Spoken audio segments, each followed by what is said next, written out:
Yeah, baby. The Mac is back with another video. Hello, the initiated.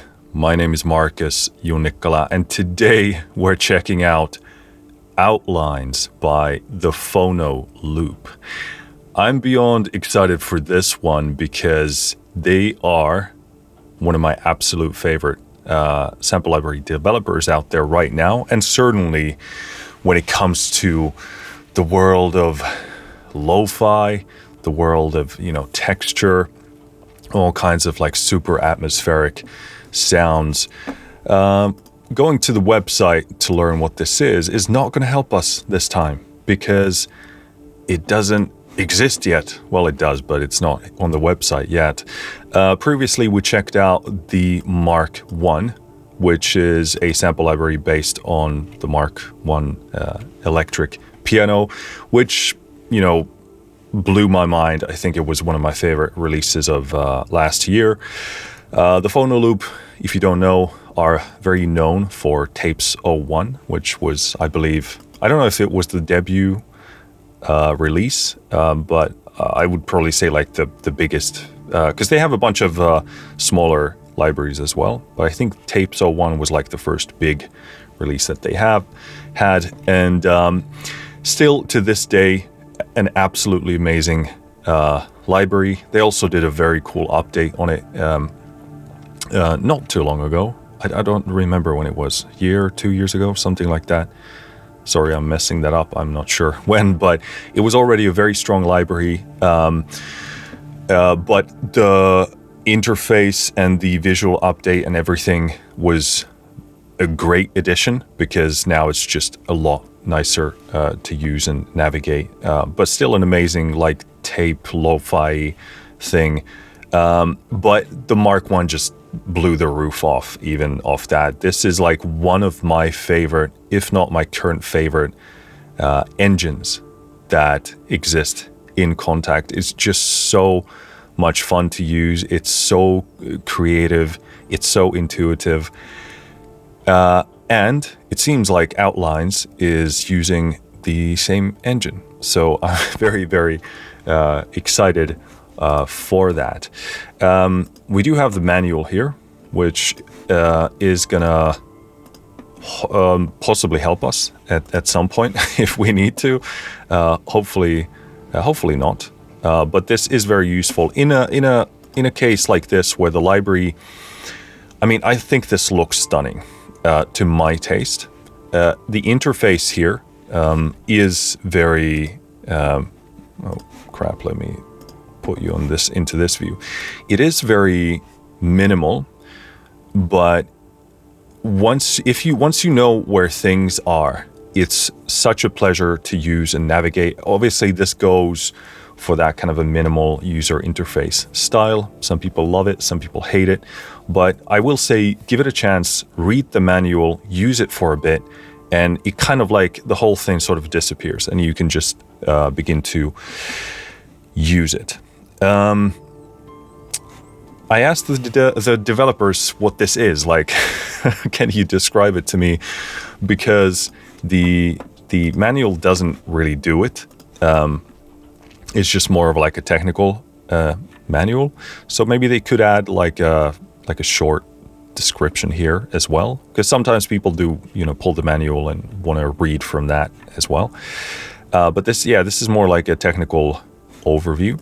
But we did get, I did message with the developers a bit, and I will actually need to now go ahead and install Instagram back on my phone so I can read what they said. Or, hey, wait a minute, I can use the computer. Yes, that sounds like a good idea. I think I should be... No, actually, that's a horrible idea because that's going to show on the video. They don't call me a genius for nothing. Don't know exactly who they are, but...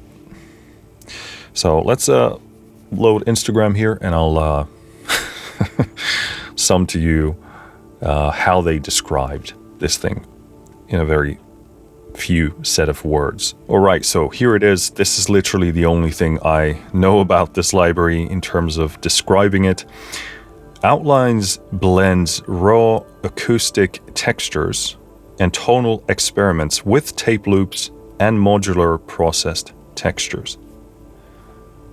So not much specificity here.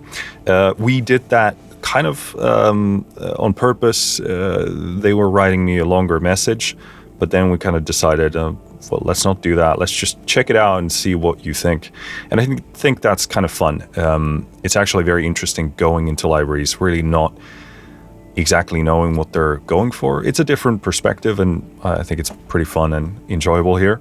But it seems like this is a blend of sources. They don't describe one single source. So I'm suspecting there's going to be a bunch of different instruments in here, a bunch of different sources in here,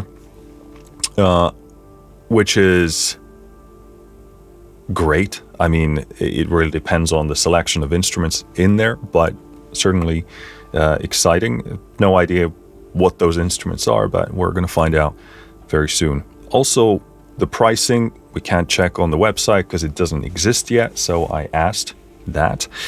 This will be 120 euros plus VAT if you have to pay that. And on top of that, the intro offer is 25% off for the first month. To me, even at full price, based on my previous experiences with the THEPHONOLOOP, 120 euros seems stupid cheap to me, because Mark 1 was absolutely amazing.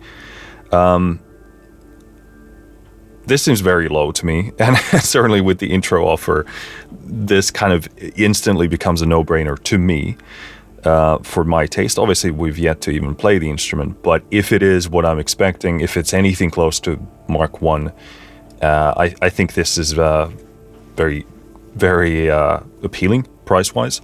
So if this turns out to be good, probably want to grab it before they change their mind, because I think that might be possible. But yeah, 120 euros plus VAT if you have to pay that, and then for the first month, 25% off of that. Cool. Sounds really, really good to me. That seems to be the gist of it in terms of describing this instrument and also the pricing. I did pop back on the website just to have a look at the other prices. So the Mark 1 is 188.24 euros. That's a pretty fun, oddly specific number. And I think, yes, that's including VAT if applicable. Okay, that's good.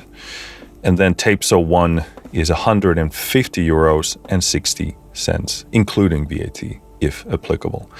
So I love this pricing model. Like, these are, make no mistake, these are like premium sample libraries. So with that in mind, this is super affordable. And very shortly, you're gonna know if this sound is for you or not. That's one of the things I love about them, is that they have their own sound. Very textural, very lo-fi, very sort of, broken in the most beautiful possible way. So yeah, I mean, if it is your thing, you're probably going to be very quickly understand why this is appealing. And if you're not, then you can save yourself a lot of time quite fast.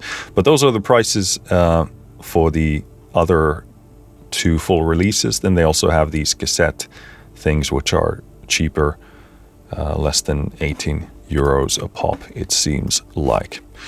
Cool. Let's go ahead and close that Chrome so we don't destroy our RAM. What is the plan today?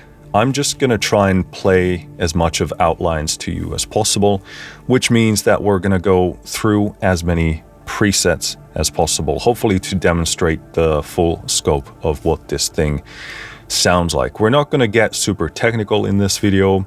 If you want to do that, I recommend checking the manual or checking possibly some of the content that the Phonoloop makes, or some other reviewer or whoever might be doing stuff like this on YouTube with more of a technical standpoint. We'll do a basic interface overview here, but the main goal for me is to just get my hands on this, play as much of this as possible to let you know or give you an idea of what this thing sounds like. In terms of what you'll be hearing today, it's only outlines in action. I don't add any effects on top of this whatsoever. No EQ, no reverb, no nothing. I do have a limiter on my master bus to monitor and control the level for this video, but it's mostly there just for me to control level sort of faster and easier. It's set to be as transparent as possible, but in most cases we're not doing any gain reduction if possible. Some more percussive sounds might catch some peaks, but again, it's set to be as transparent as possible. In terms of transparency, the Phonoloop did send me this copy, so thank you to them for doing so. Also, I am being compensated for my time in checking this out. That being said, all opinions are my own, both in good and bad. I haven't been asked to say anything one way or the other, nor would I ever do that. This is a very blind demo as well. I have simply played a few individual notes from a few presets just to make sure that we're good to go for this recording. But other than that, I literally have not played this at all. So you will be getting my authentic first impressions on this thing. So let's move into the interface here. Again, as said before, goes for that very minimal style. So it might be sort of a bit scattered and weird looking at first. Reference the manual so that you understand the components in here. But just to do a simple overview here, in the top left corner where it says singular here, you can click on that, and this chooses the mode for your instrument. Modes are kind of like, I would describe them as sort of different engines within this instrument, different modes of behavior of how this engine is going to work. So when I click on the singular in the middle of the screen, that popped up. So again, you can click on this from the left here and it comes and goes, and then click on the singular again, and it says singular because that's the name of the mode here. And then you can choose from different modes. So you got singular, duets, sculpt, lengths, and orbits. And I love the fact that there's a description right here. So for example, let's check out sculpt. Pad A and pad B control the cutoff and resonance of layers A and B, respectively. Expression adjusts the filter envelope amount, while steps modifier shapes the envelope response. So I love these kind of things because they are well thought out, at least they were in Mark 1, well thought out sets of behavior that you can use as starting points or points of inspiration. But yeah, basically these are kind of like engines within engines, like, or modes of how the whole thing operates. Big part of the whole thing, super powerful. You can close this from the top left corner again. Below that, we have these three different sections of mode, voice / sequencer, and then noise / effects. And these are really your main 3 pages that you'll be going through here. Mode is the mode related stuff. On the left here, you got your A pad, and below you have your B. And then you can see what's, on the X and Y axis on top of that box. Simple enough. Filter envelope control here, expression, So yeah, whenever you click on a text, that usually opens the related, box related to those controls. And then, yeah. Bus effects, and below that you have individual effects as well. We got some drive here, we got some tremolo, we got some chorus. You can drag those to adjust the intensity. Pretty, basic stuff. Nice to have everything here just like super quick and fast, ready to go. Really nice.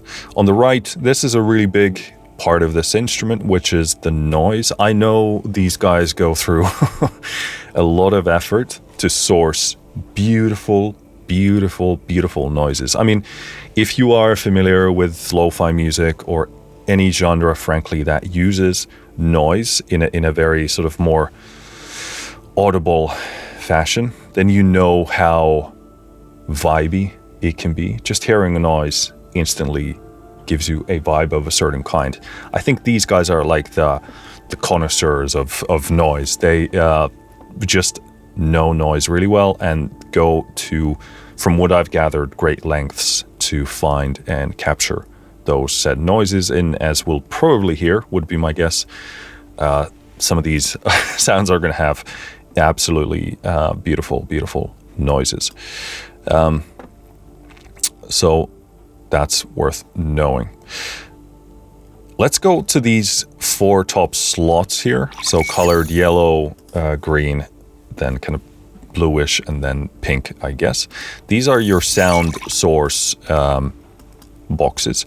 These are a bit confusing to navigate because there are these tiny lines underneath these texts. Now, not a big deal if you know where it is, but again, a lot of the things that we see here, we click on text to open windows.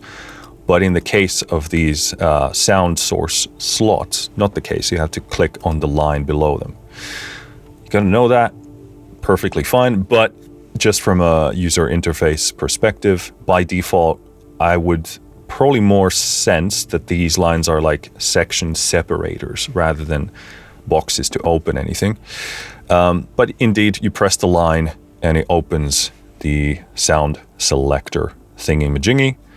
And again, color coded, so it's easy to kind of keep track where you are. Nicely, these different numbers are also color coded, so you don't get confused, because it is the case that you can very easily be tweaking something, but then you realize you're in the wrong slot. So this is really nice that it doesn't do that. And also here in the selector, you can see that Bell's 02 in this preset is in the green slot selected. So you can see what is selected there already, which is a really nice, lovely user interface detail, but super useful. In terms of pages, as you can see here, we went around 20 pages of different stuff here, and this is only, I would suspect, is this only for acoustic? Okay, yeah. So on the left, you can choose kind of the source. Okay, all would be, okay, yeah, 20 pages. Seems like it. Yeah, cool. But lovely to have this categorization here. I just love this interface because it's a pleasure to use once you're in there. Everything is just so clean and it feels light to me to use. It doesn't get in the way.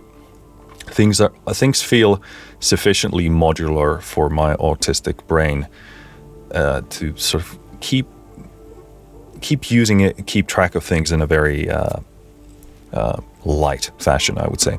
But you can also go by category, so bowed, plucked. Okay, so yeah, you gotta make sure because you can select multiple.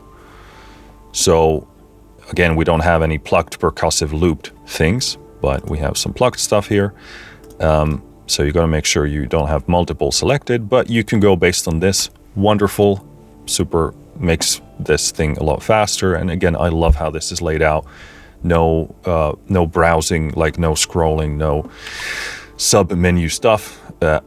Of course, unless we're at a multiple page thing. But, you know, obviously it's pretty hard to fit all of those sound sources in a single page in a way that's useful.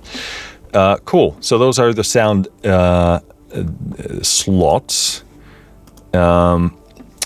Let's go to voice/sequencer. This is very, very powerful.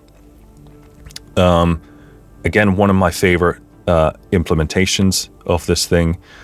But basically, again, you can go, as you can see here, we've got slot selected. So interpreting this as it selects from the slots the sound slots that we have. So you can see some of those are yellow, some are green. So that's the pattern that it's playing those sounds. This is really cool because then it's not playing everything at the same time, but rather you can make really nice, complex back and forth kind of sequences that are absolutely lovely. You got some volume control here for each steps, and you can nicely sort of drag through this so you don't have to do everything individually.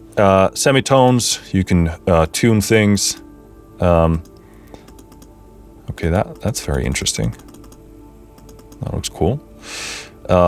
Flex, which I would be guessing is kind of like, is it a timing type of thing? I would be guessing. Let's actually have a look. Let's not guess. Come on, Marcus. You do this professionally, man. Where is the sequencer?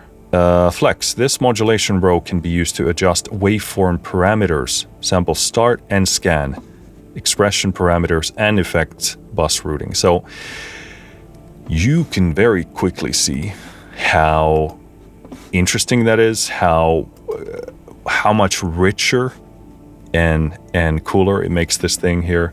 Okay, so it seems like the row where it says shape is actually known as the modifier variable.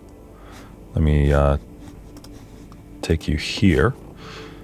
So if available, it allows you to control a companion parameter to the modifier row. For example, fades time in the modifier row controls grain shape. And then here also you can see 0.7 there above envelope, modifier row. Okay, this mode specific row may have nothing assigned, depending on the mode, while in others it can only be edited if the layer is in animated mode. Okay, cool. So yeah, this is very, very custom stuff, but it seems like it does different things depending on the mode in question. This is a very interesting. Basically, it seems to be following like a certain type of a shape here, and then you have a timing row as well to adjust different sort of timing stuff. Super powerful, it can get very complex in the best possible way. This doesn't feel like complexity for the sake of it, but as you'll hear probably in a lot of these presets that we're about to play, at least in Mark 1, things were very alive, moving in a beautiful fashion, and I suspect a lot of it comes down to how this is utilized. And then you have a dedicated noise effects page as well. So here, insert effects, you can have a bunch of different stuff here, a lot of different effects, and tone control, some drive there, cool. Modulation, yep, master effects on the right, equalizer, compressor, nice, cool.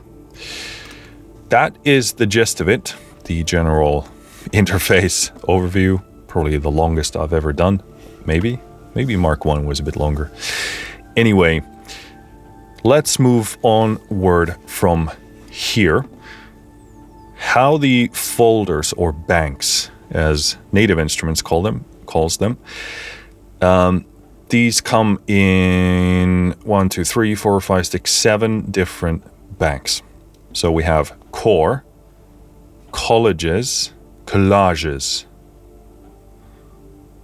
let's go with that, synth, sequences, reveries, ventures, and fragments. Now, if my memory serves me correctly, a lot of these terms or folders or banks are similar in name to Mark 1, which is wonderful because I loved just about all of them. But basically, there are sort of different styles of sounds, different approaches to sound creation and sound qualities. I think for this demo, we're just going to go in order. I think that is the cleanest, clearest thing we can do. So the way we're going to do things is that I'm going to use the Contact 8 browser here, and I'm going to preview samples by clicking them, which is what Contact 8 allows us to do. And when I hear something that specifically grabs my attention, I'll open it up and play a bit more of it. Again, whether a preset is good or bad, there's not really a statement of that, but rather what inspires me in the here and now, and when I find or hear something that especially captivates my attention in the here and now. It's going to be different depending on the moment and the day, so something that speaks to me today is not going to be the same as tomorrow. But that is how we're going to go through this, because that way you can get a broader taste of the stuff that is in here, and then when I find something that's exceptionally interesting to me, I'll play a bit more of that. Hopefully this is a good blend of kind of the best of both worlds, but let me know what you think of that format. Is that everything? I think this covers just about everything we need to know. So let's get into the playing.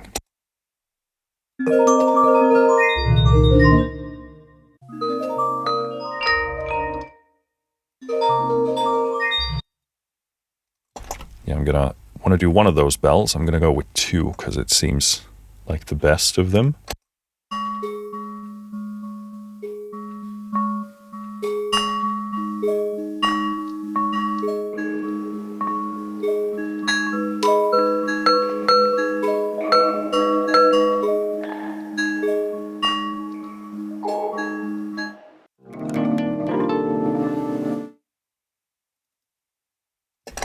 All right, I mean, come on, that sounds interesting as hell.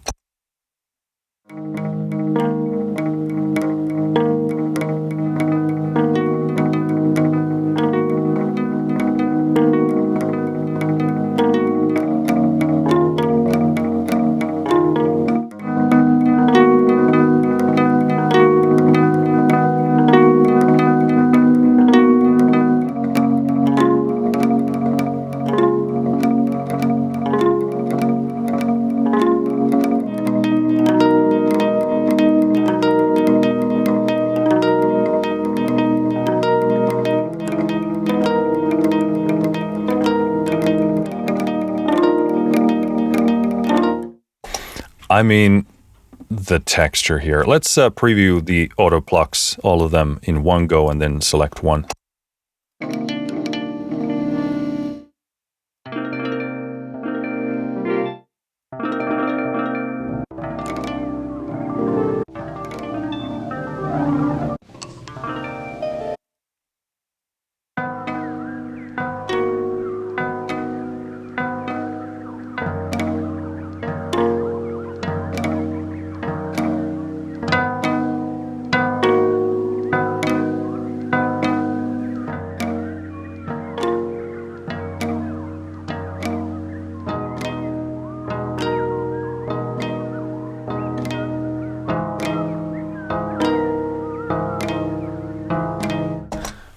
I mean, the details in the texture here is so beautiful. I mean, I love the birds even in the background. I'm not like, I mean, if you want to mix kind of field recordings and that kind of like natural ambience into something, it needs to be done so specifically and well for me to enjoy. And here it nails it. This is really, really super well done.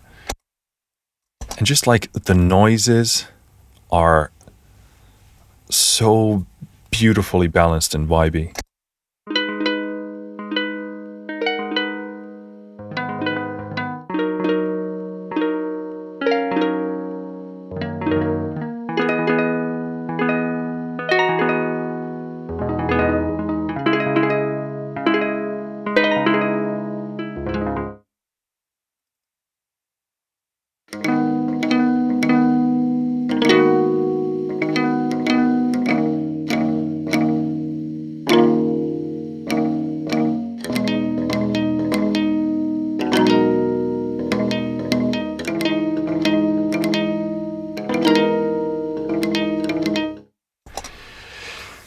I mean, we are just a few presets in here, and it's just so vibey. It's so meticulous. All the noises, all the textures, all the detail. It's beautifully open and vulnerable, but nothing about this is like raw and like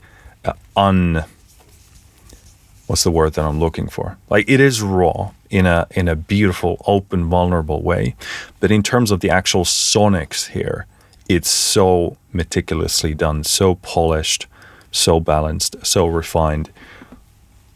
Really difficult balance to find.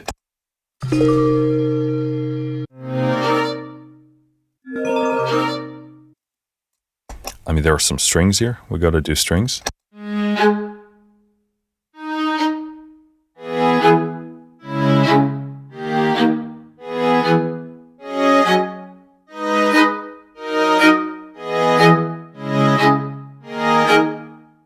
Beautiful. Those are beautifully sampled. Very natural, very organic. But this is the beauty of this thing. Even with this like very simple sound, I can go in here, choose a different mode for the engine, go into the sequencer, start playing around with it. I love that you have like very super well done sampling, beautiful like raw natural sounds, and then you can go ham with this engine and go do weird wonky stuff. So I appreciate that some of these presets seem to be like have a simpler starting point as well. And that's actually really cool. Again, the MW next to the preset means mod wheel, and here if we max it out,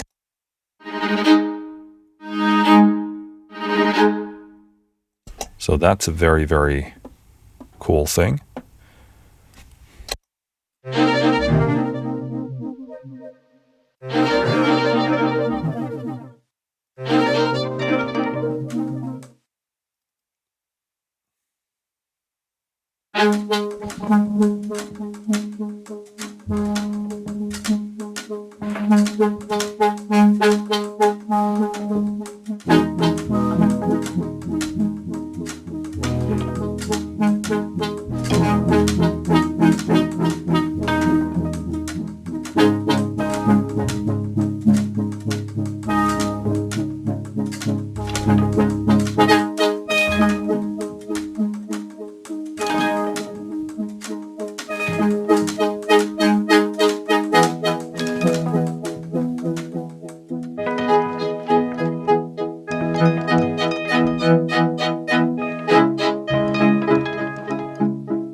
That's a very interesting sound. Beautiful pairing of that organic sample with the synthy element. And then like there's this beautiful like soft round, it's kind of like pushing into harsh territory, but it sounds super smooth and kind of like grainy on top. Really impressive sound design.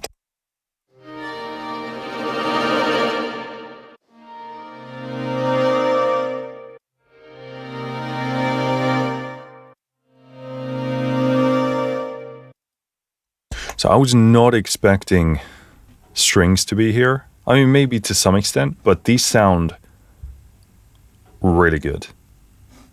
I was maybe expecting like something maybe a bit simpler, but this sounds like very full and beautiful.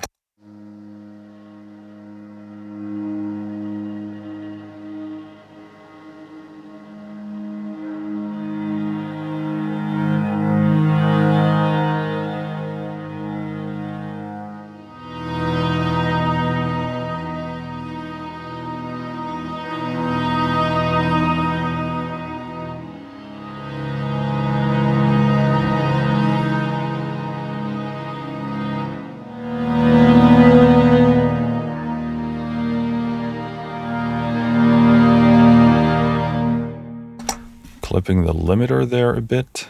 Let me pull back. Quite a bit of dynamics, so finding a right level there is a bit difficult. Some of this might be quieter than some of the other parts.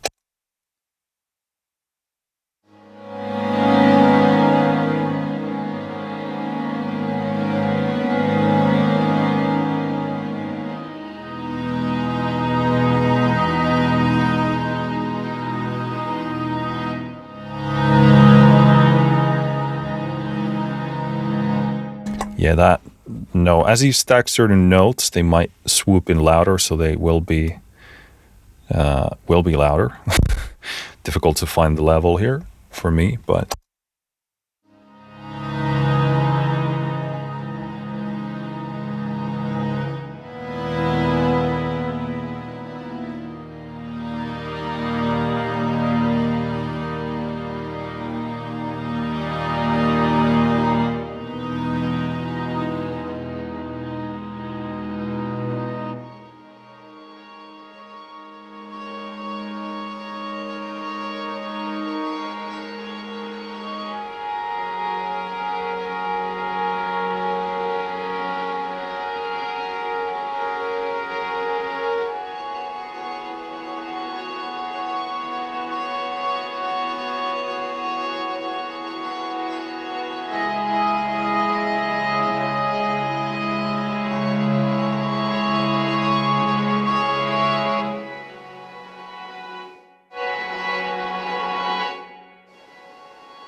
so it is dynamically responsive to velocity as well.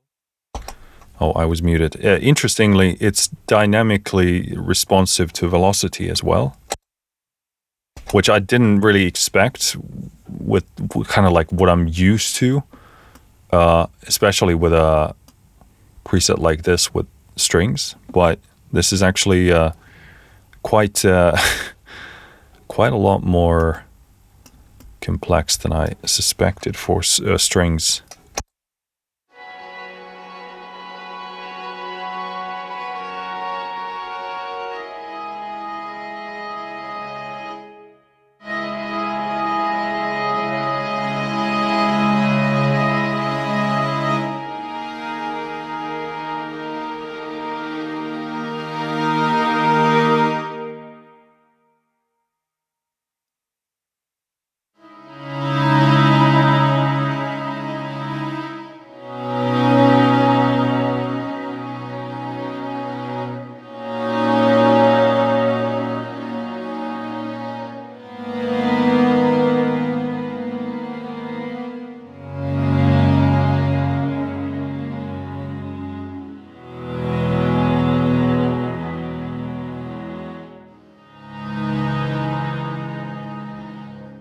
Yeah, that sounds really good. I was not expecting... I expected strings to be here to some extent, but something like simpler. These are really, really great sounding strings, like, period. Obviously, this is just one configuration of samples and, engine configuration, but really impressed by that. I mean, you can't go past a preset like that.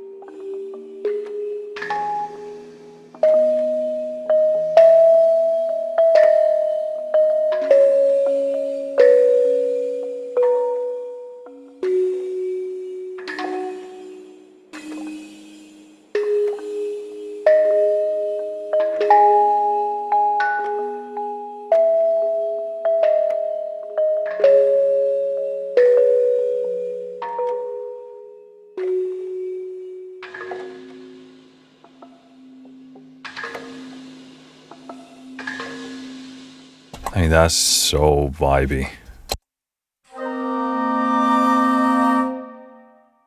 Woodwinds? How much have they done for this?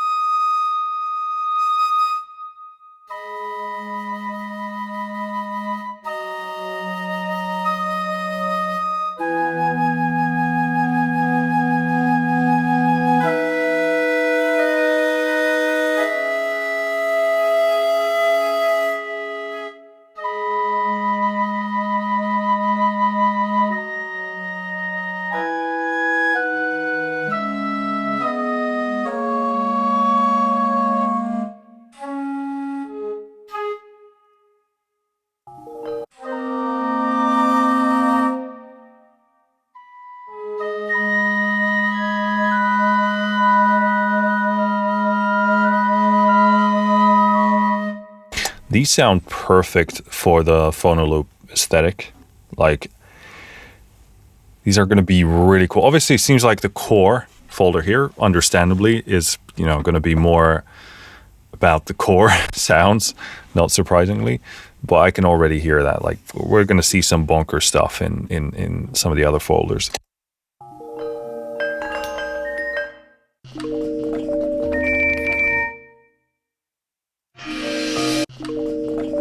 I mean, these are like just perfect bell things for lo-fi, but that had a very interesting texture there on the right.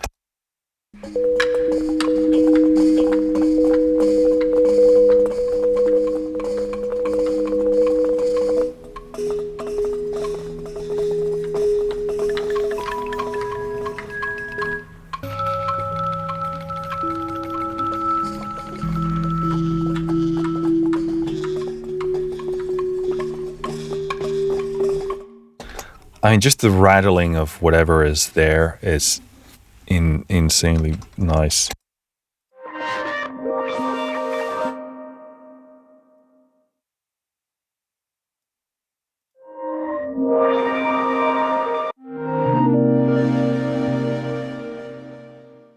How smooth do those synths sound? That is the limiter crapping out.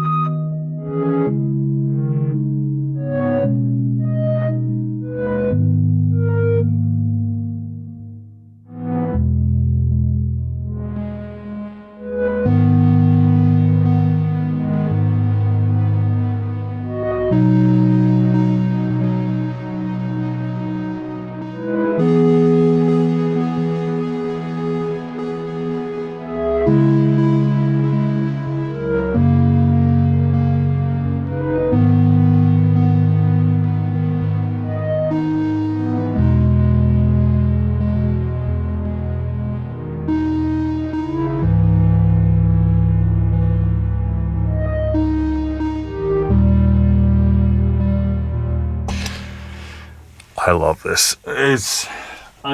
It just nails that kind of lo-fi, soft, rounded, grainy, synthy sound. I love this other preset as well. I gotta test that out.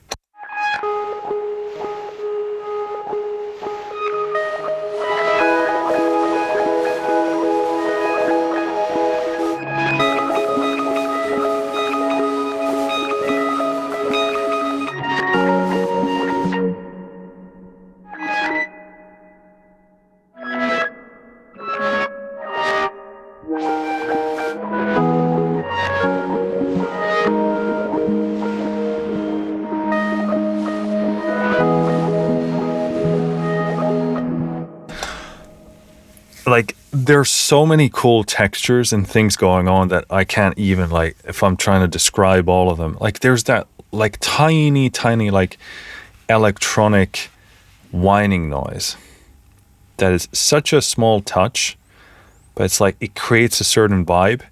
It is audible, but it's something you feel a lot. And it just creates so much context to everything else.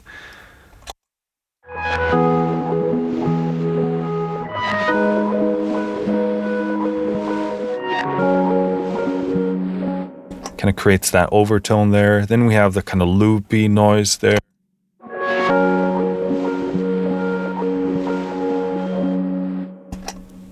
Just like layers upon layers of texture, and it's all intertwined, interlocked in the most beautiful, considerate fashion. Very impressive.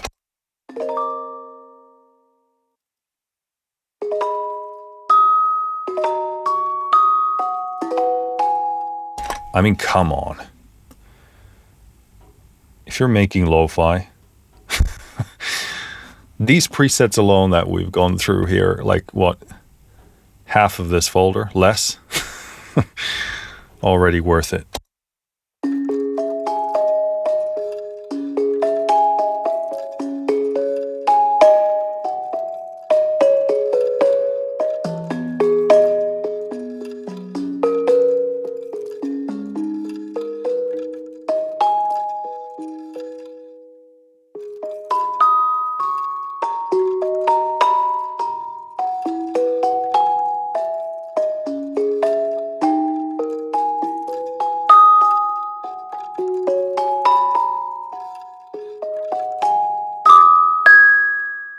Slit my finger.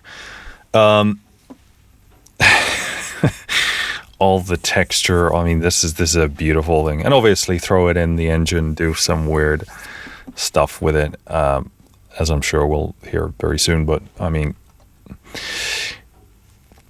so good.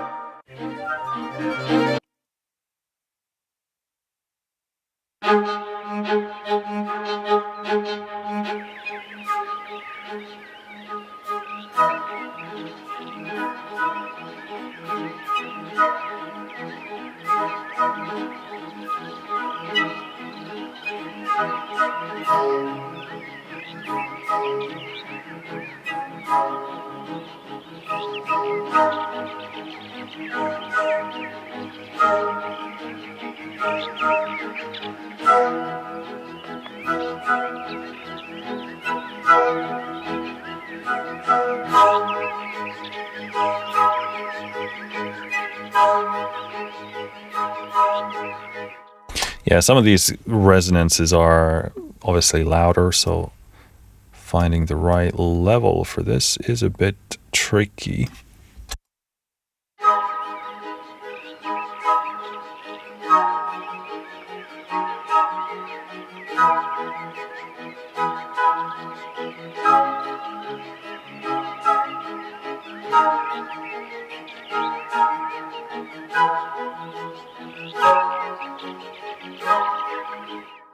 Yeah, because it is dynamically responding to velocity as well, so some note stackings are gonna distort my limiter there. I mean, that is... Okay, I'll try and play a tad bit better here.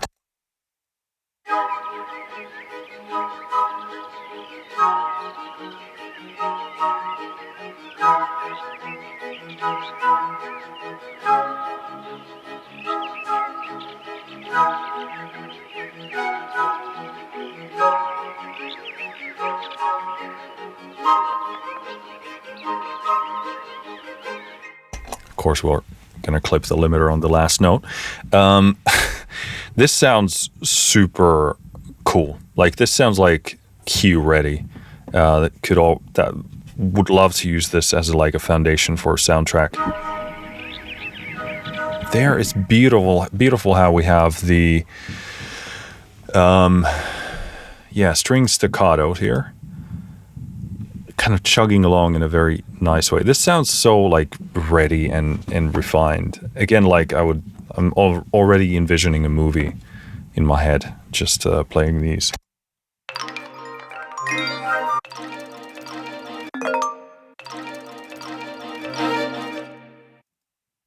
I mean, how good are the strings sounding on that one?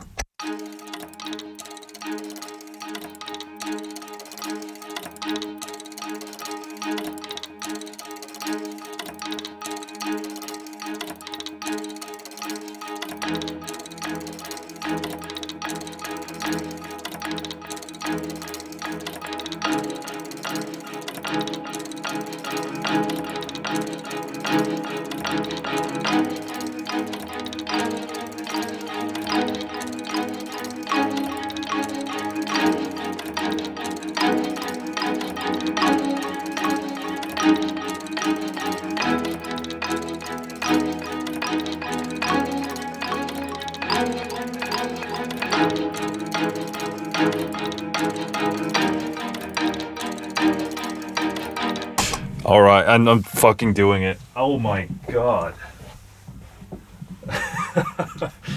This is like next level stuff for the Phonoloop. This is like they are conquering new territory here for sure. I mean, going into this demo, I was already like, this might be too good to be true, because Mark I was a fantastic library, but it's based on one instrument. And I'm like, well, there are a bunch of different layers and stuff in there, but I'm like, okay, if this uses like a pool of all kinds of different instruments, is that going to be like too big of a bite? Is there like too much scope here? Is the content going to be like too spread it out? Is it going to be too like thin, sort of offering wise? But this just seems to say very clearly no. Clearly, unlike me pronouncing the word clearly, this is sounding insanely refined and again very comprehensive. Just to get that kind of like right texture out of an instrument, just from a recording session, to get that tone so good and specific and right. And again, here we're hearing strings, xylophone, and some kind of bells here. These sounds are so well put together. They just sit perfectly, instantly create a like a movie-ready vibe.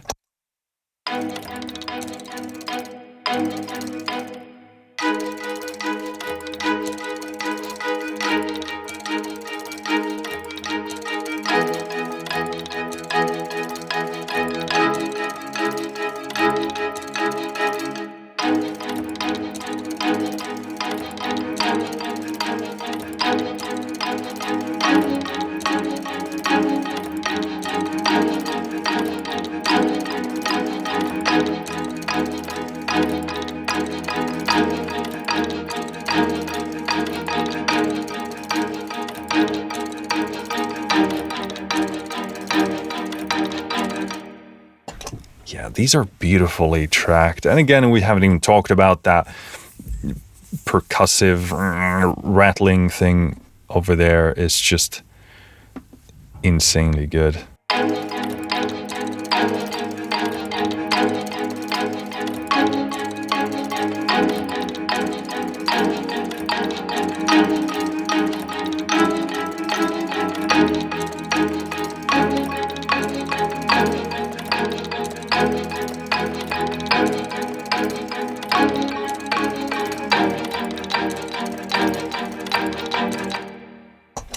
Yeah, I mean, really cool. I'm very excited that they are venturing out into the territory of the orchestral. And we'll see at the end, but so far this seems like a very, very, very strong showing. I mean, this is expanding the territory of the potential of this library a lot. But let's keep going.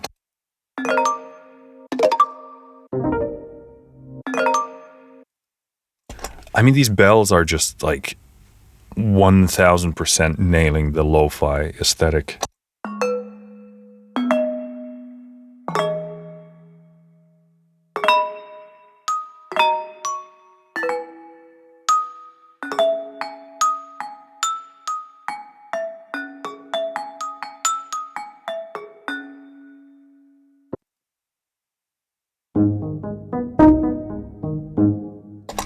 Ooh, clipping the limiter there.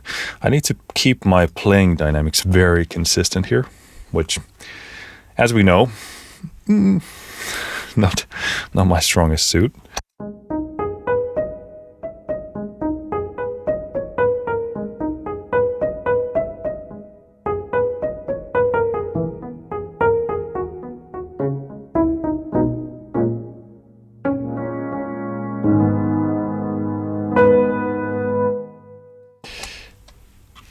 Clipping, sorry, my bad.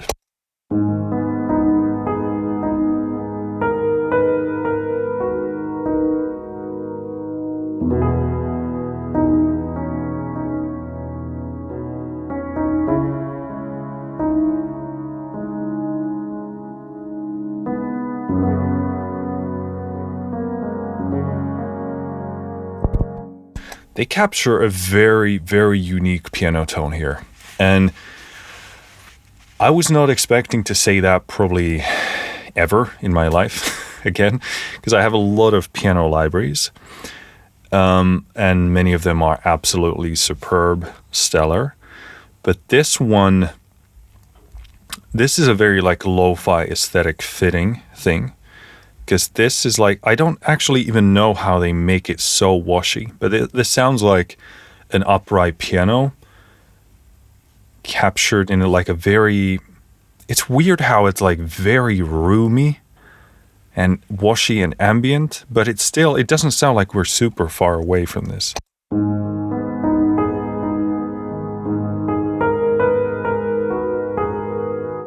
It's very dreamy, but it's still like we are not like super close miking, but the mics are around you and the piano.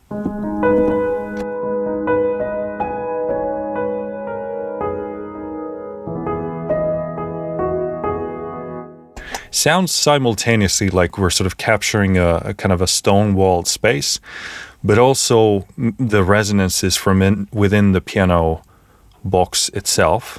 So it's kind of like a really interesting, this super, super dreamy. This is like very nice for lo-fi, and also I would say like a different lo-fi piano tone from what people are probably used to. This is very nice.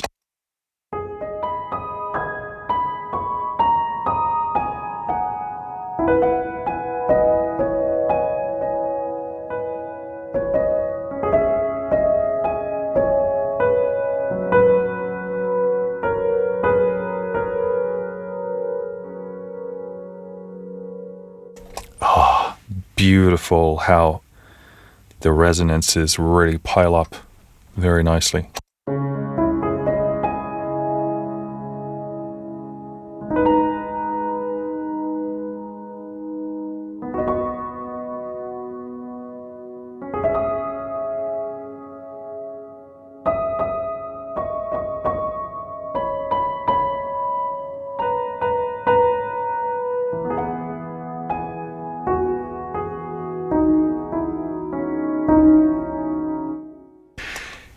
Yeah, I mean, I expected good piano tones, but the kind of this level of playability, I did frankly not expect, because the phonoloop tends to be more like on the textural side of things and brilliant like sequencing and like modulation, all kinds of stuff going on. But this is just really fantastic.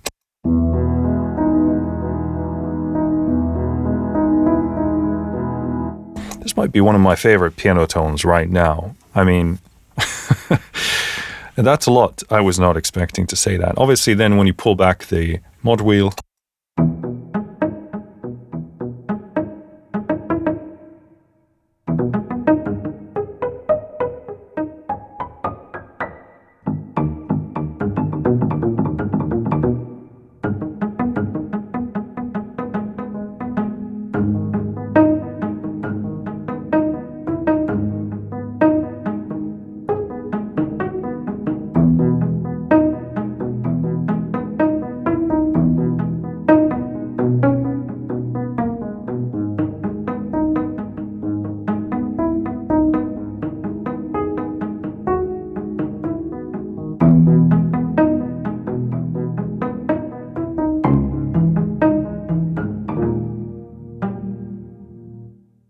beautiful, kind of like a hybrid between the two sounds. Very interesting to have that muted tone meeting kind of the dreamy washy in the back.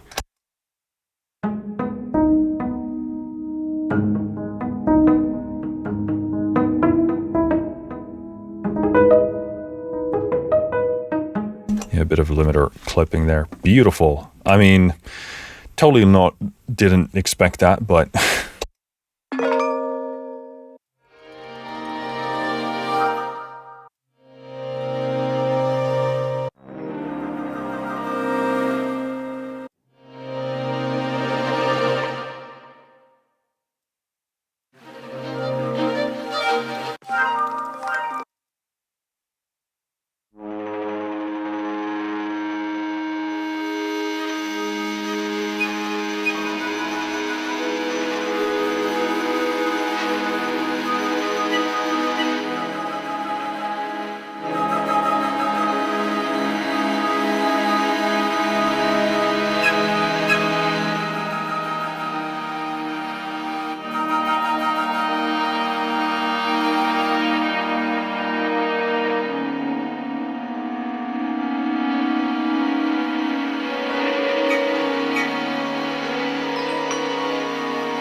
Yeah, I mean, superb. Really, really. I mean, so many of these are so interesting to me.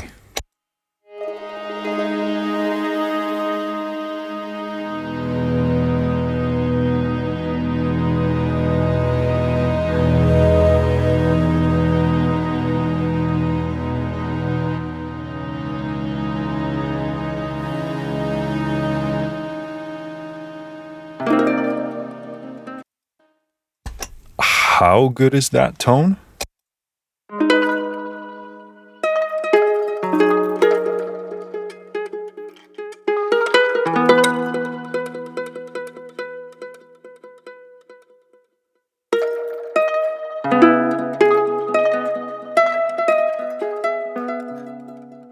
I mean, come on.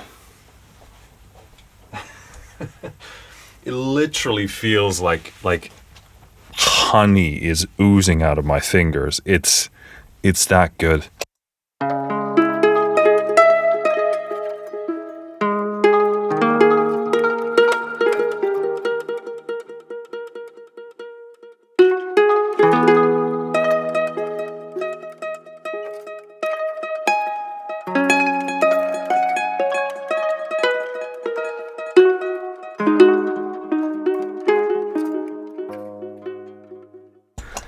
That is stellar. I've forgotten to favorite stuff, so I'll try and remember to do that now, but wow.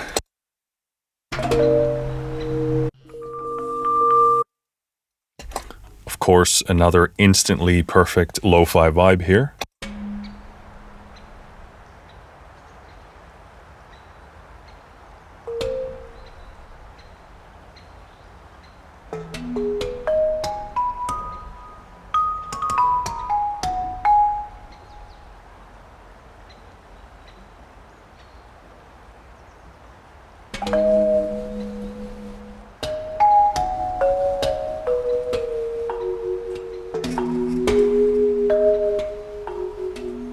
Texture, oh my.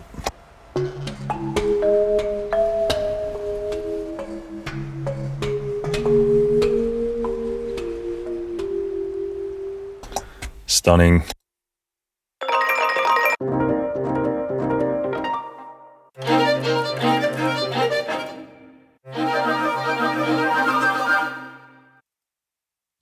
I mean, come on, I'll never get this demo done because I have to play all of this stuff.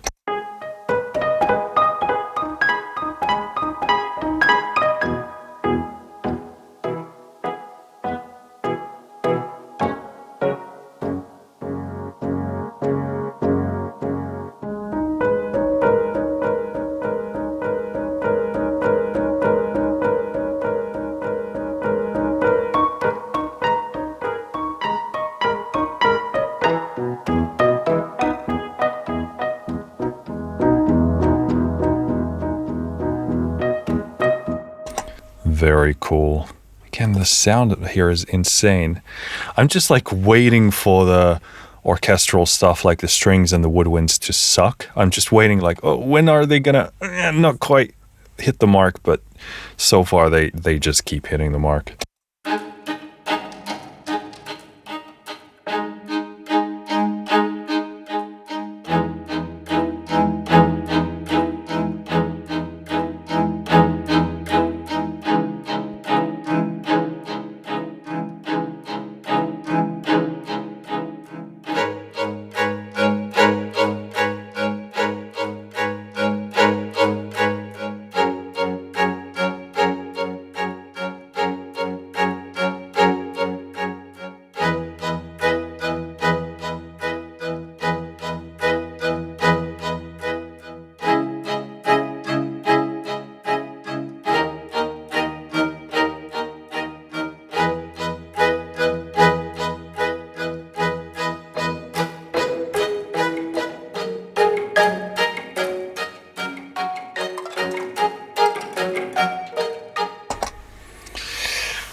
Yeah.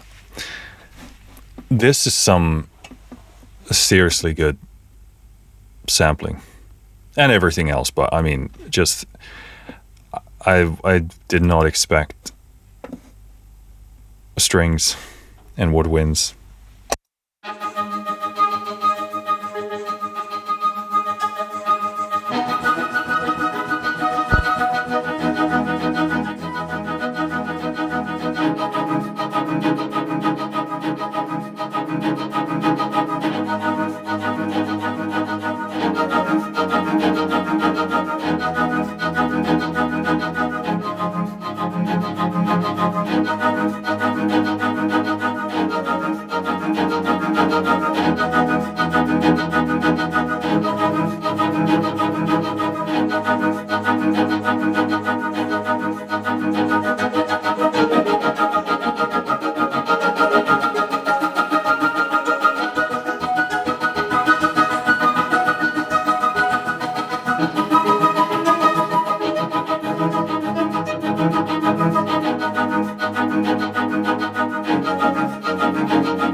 Yeah, I mean,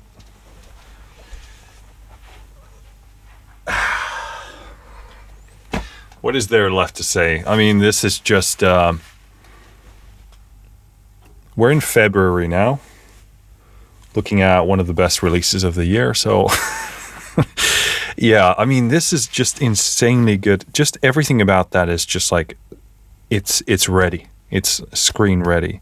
The texture, everything, how everything sits, how it moves. Fantastic.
Sound great in this zone. It's like so rich and textural.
Yeah, I could play that all day. The tone is so nice.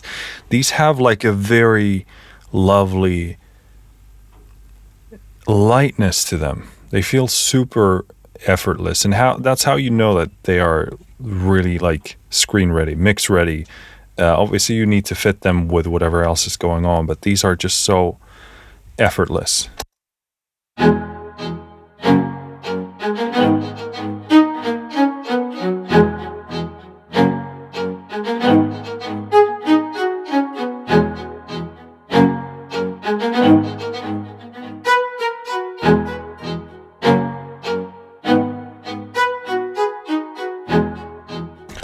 tone is so good.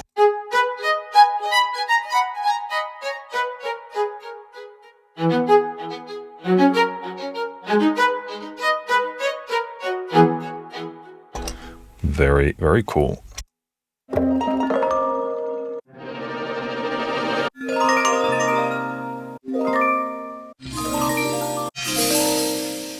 I mean, across the board, the bells are stunning. I'm trying not to play every single one of them because we'll never get through this otherwise.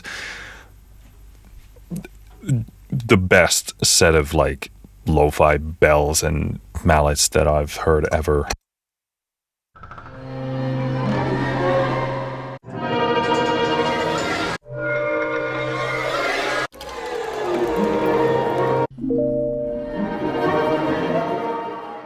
Okay, very cool to hear those kind of other string texture things. Very, very nice.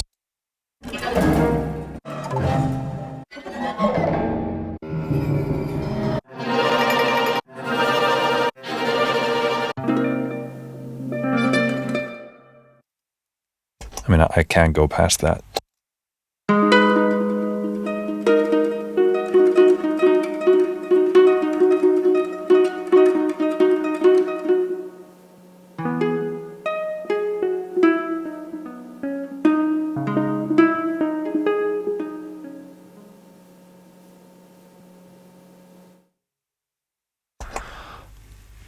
We talked about the noise before.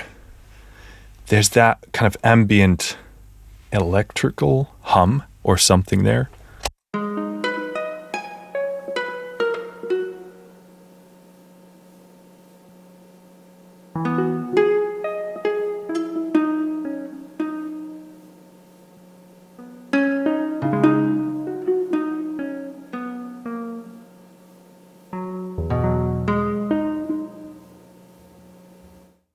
Yeah, that's such a...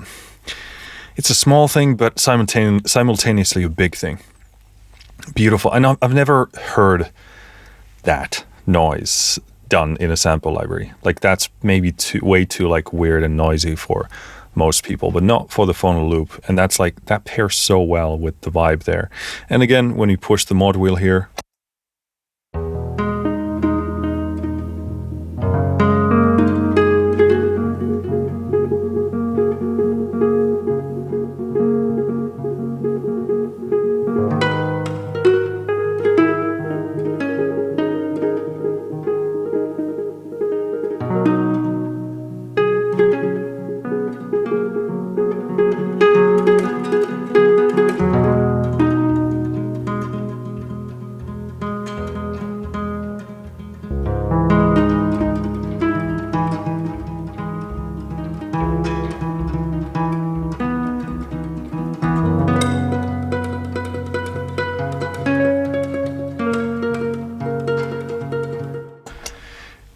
insanely good. I mean, just how... I mean, it's just perfect. I try and refrain from saying stuff like that, but for here, what it's like, what it's trying to do, it's just perfect. And it's like, it's so good that it's even difficult for me to describe all of the things that are going well, because there are layers and layers and layers to how well put together that is.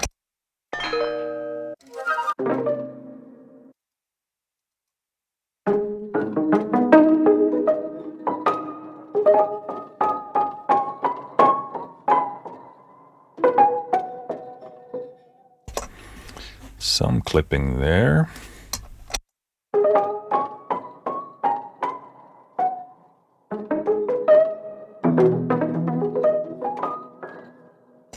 Cool, the really broken wonky piano. So that was the core folder. I don't know how much time we spent on that, but moving into collages.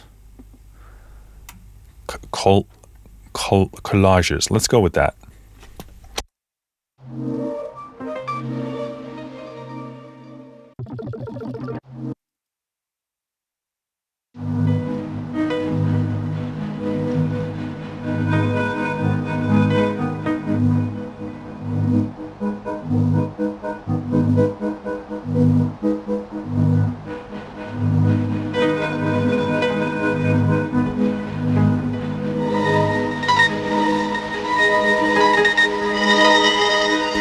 Cool. So this is kind of where you begin to hear some of those like tape broken processed things. Very cool. I love those textures, and kind of like gets me excited and a bit nostalgic in the sense of like knowing that that's the heritage of the Phonoloop. And yeah, I just love those textures. They're so lovely.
Such a full, soft, warm, pleasant sound.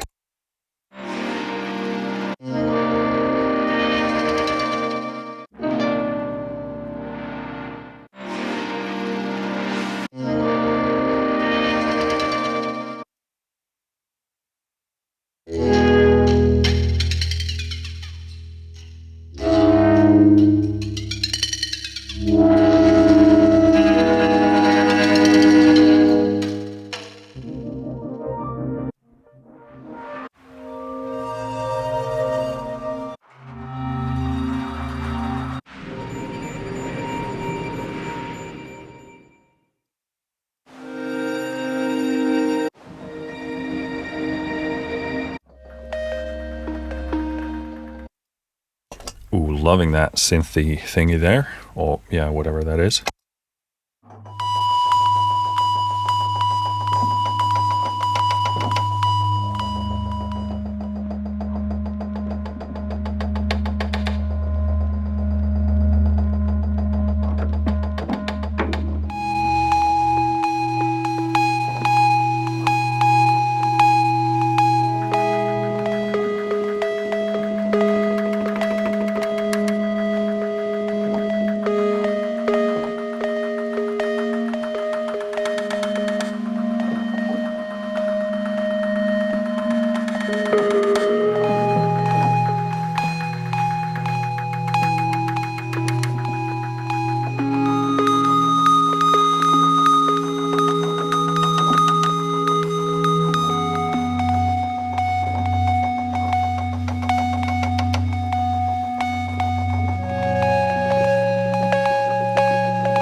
Lovely. It's remarkable how that synth can be so kind of broken and distorting and pushy, but simultaneously it's not like harsh on the ear. It's not tedious to listen to, and that's always like a high mix praise from me if that can be pulled off.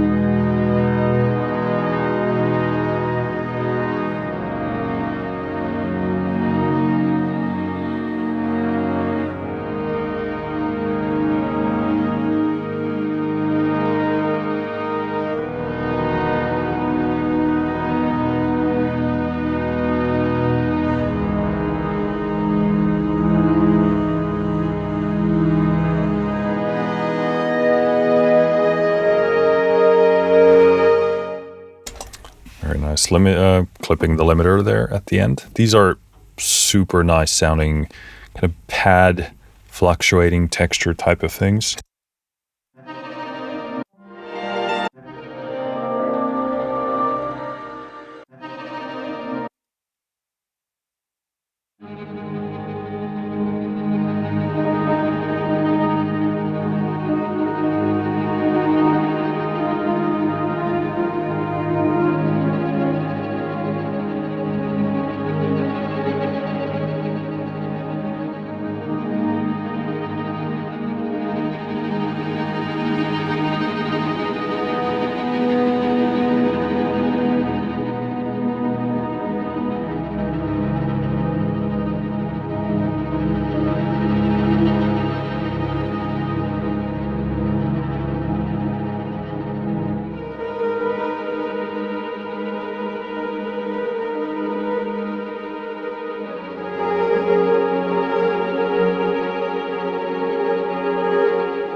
Beautiful. These like strings and woodwinds are working so well. Excellent.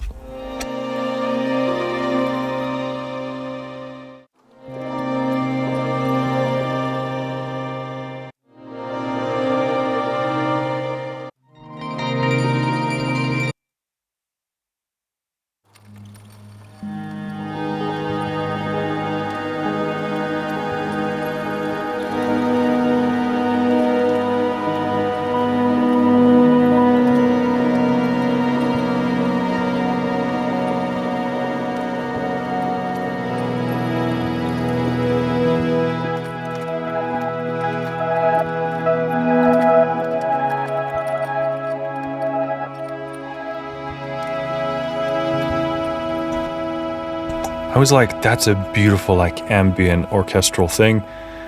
So I don't want to pull back from that. But then you get this really cool, like, synthetic pattern thing that somehow feels like it's trying to be organic.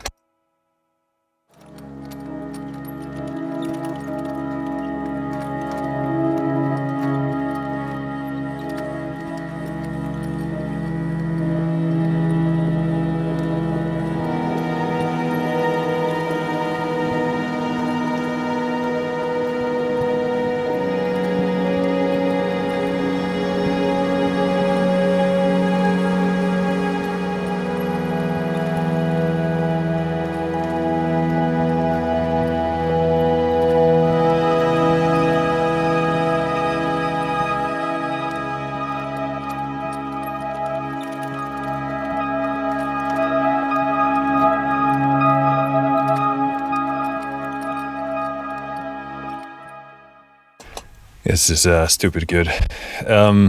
Cool.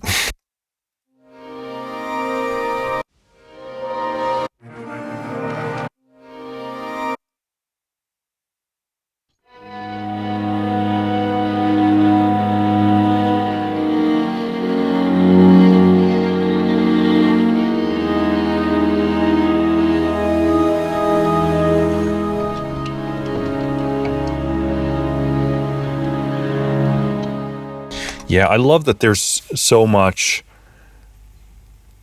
variety to, like, obviously a lot of these pads work in a similar fashion. I mean, you can use this in a number of ways. Obviously, I'm going to write in the way that I'm going to write music. But I've said this before about presets that are kind of in the same bucket and similar, but different enough to actually evoke a distinctively different vibe. I actually am a fan. I don't mind I don't mind presets being very close to one another as long as they're not like repetitive and monotonous.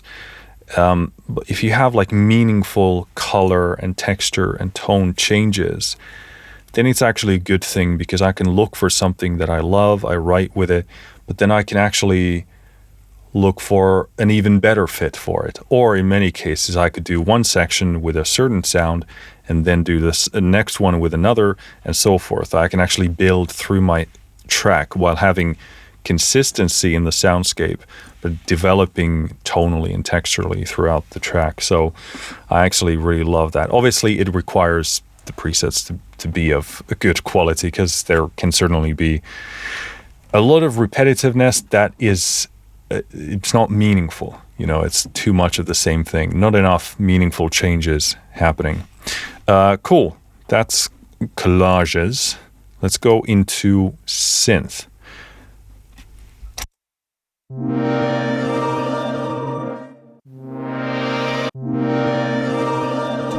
I mean, that tone sounds so good.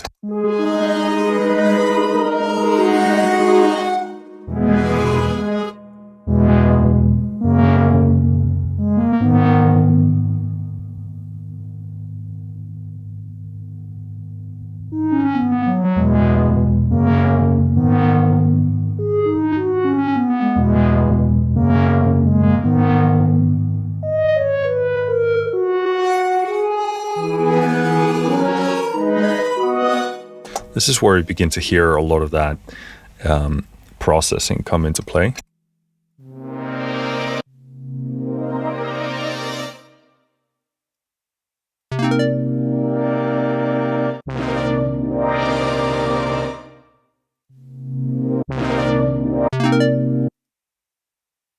That's too good to pass.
Yeah, these bites are really good when you're looking for that kind of plucky but thick type of a thing.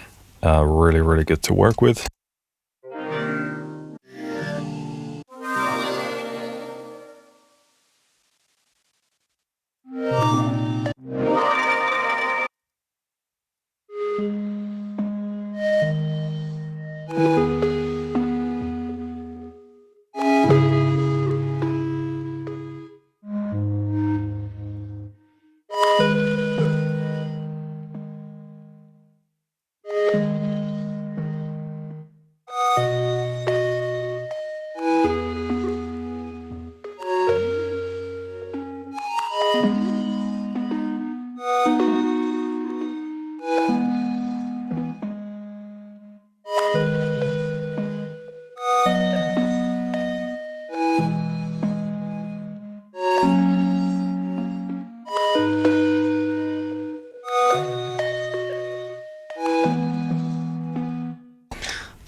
beautiful, soft, full sound. And I love all the details of the noises and the slight ambiences in there. It's just stellar.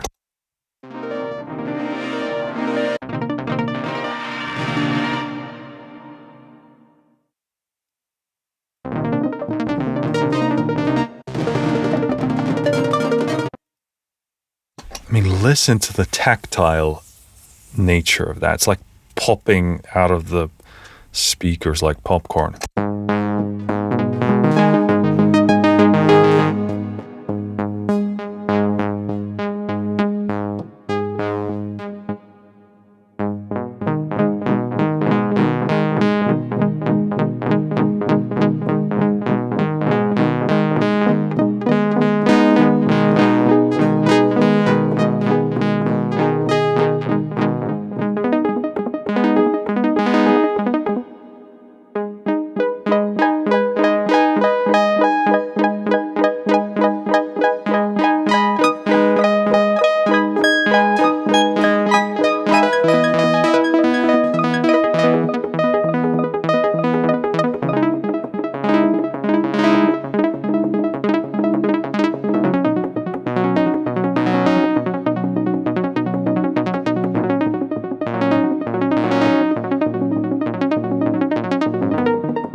Yeah, fantastic. I mean, I could literally play everything here. I mean, I'm pulled to play everything here, but I just obviously can't.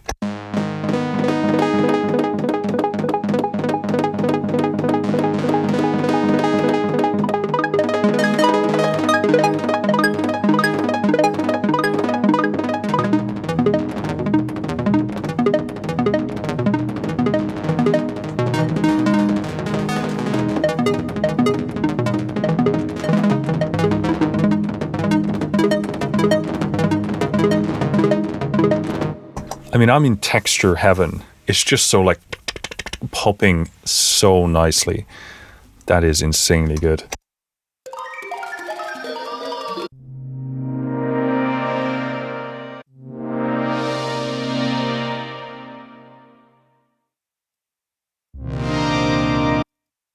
I mean, so many beautiful pads.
Yeah, I'm doing it. I mean, geez, that's probably, I mean, it has to be in the top 10 of best kind of pads period that I ever heard, but certainly like in this kind of lo-fi 80s thing, I gotta play more of that.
Oh my lord. These kind of pads are really difficult to make because, well, with a pad, you're already dealing with the innate issue of things mushing up and just getting cluttered and muddy and all those things. This manages to be simultaneously like sparse, broken, but still it has a beautifully full low end. The mids don't get like jumbled up, beautiful like sparkly top end. You get a lot of like this grit, but it doesn't get harsh. Beautiful, dreamy, kind of like 80s reminiscent type of thing, but simultaneously lo-fi and futuristic sounding. It's incredible.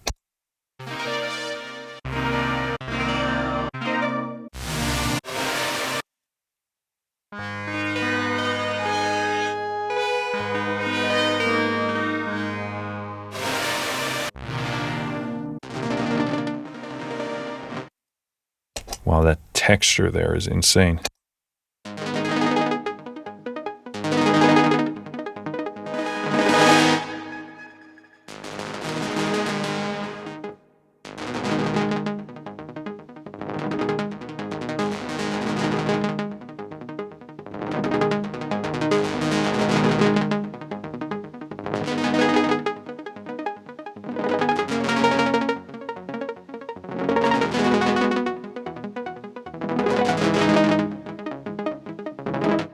It's remarkable how well they can make that kind of crispy, poppy sound, but make it so like honey-like to your ears.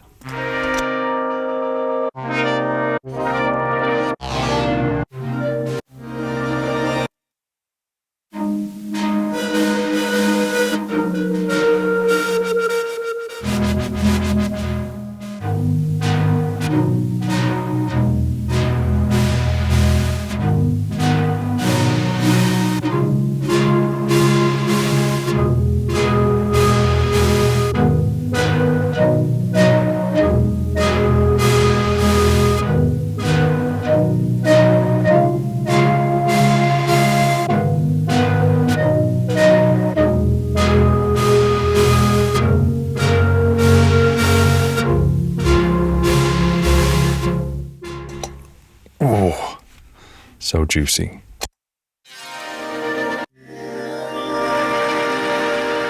Yeah, I think it's pretty clear that it's just like jam-packed with beautiful lo-fi atmospheres. Moving into the sequences folder.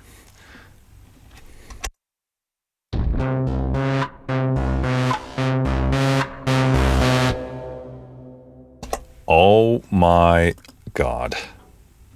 What?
Incredible. That's so cool. I'm just having a look at this sequencing page. So much going on. I mean, beautiful, like that percussive, like that looked probably a bit weird when I was doing the hand like that, but it just like it's so beautifully like clunky and organic, and it like slots perfectly into place. That is so good.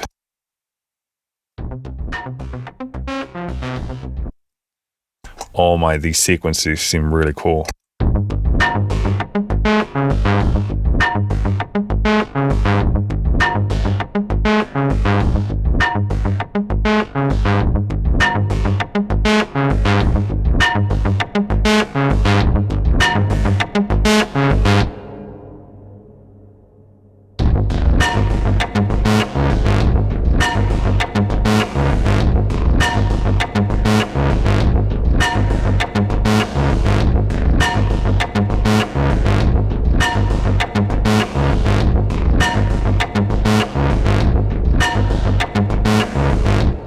Sounds like I'm in like a cyberpunk futuristic nightclub where people are doing nothing but legal substances.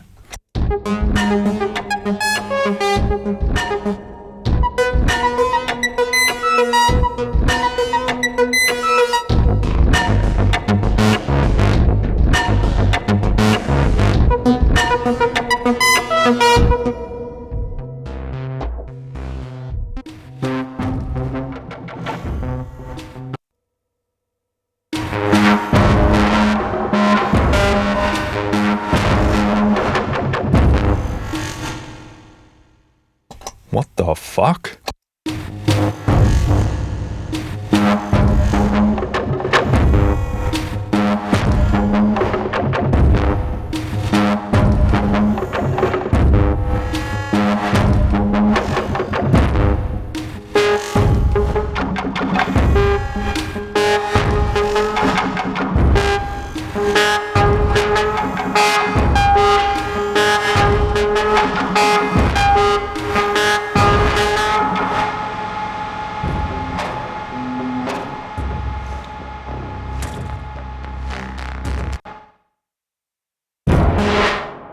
I mean, these sound so good. This went into a completely different direction because these are kind of like industrial, futuristic.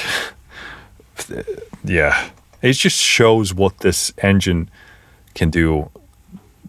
This is insane.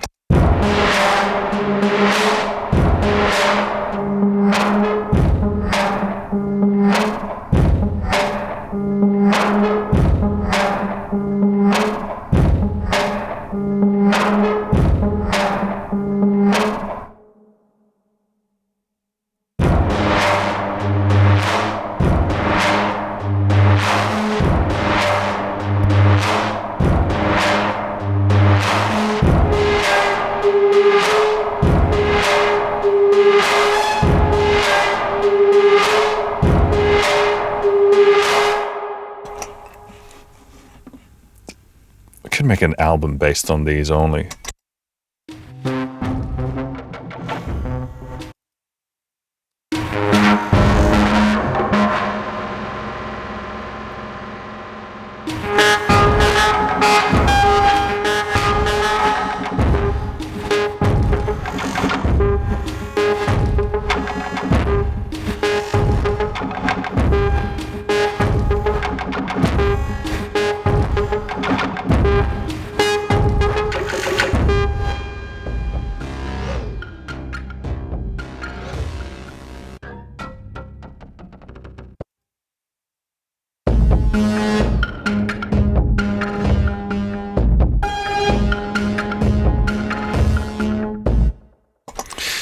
Insanely good.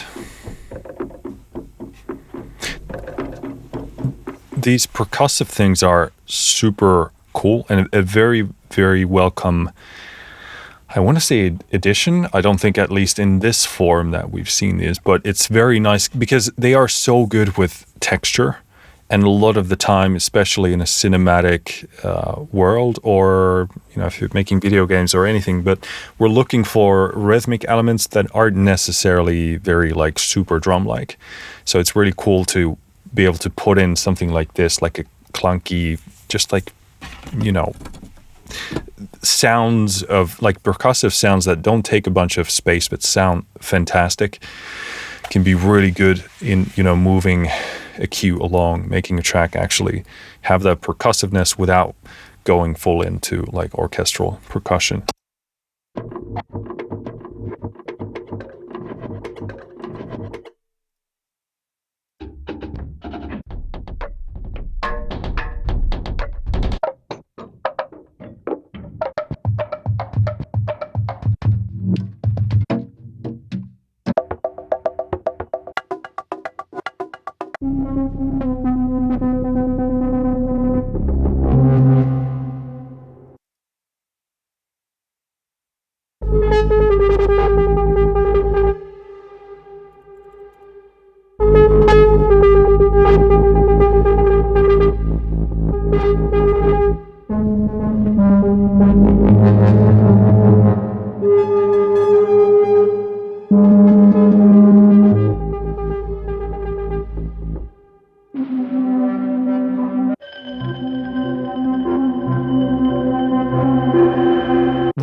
Cool, so that was sequences. Moving into Rearies. Ooh, this is a pretty comprehensive folder.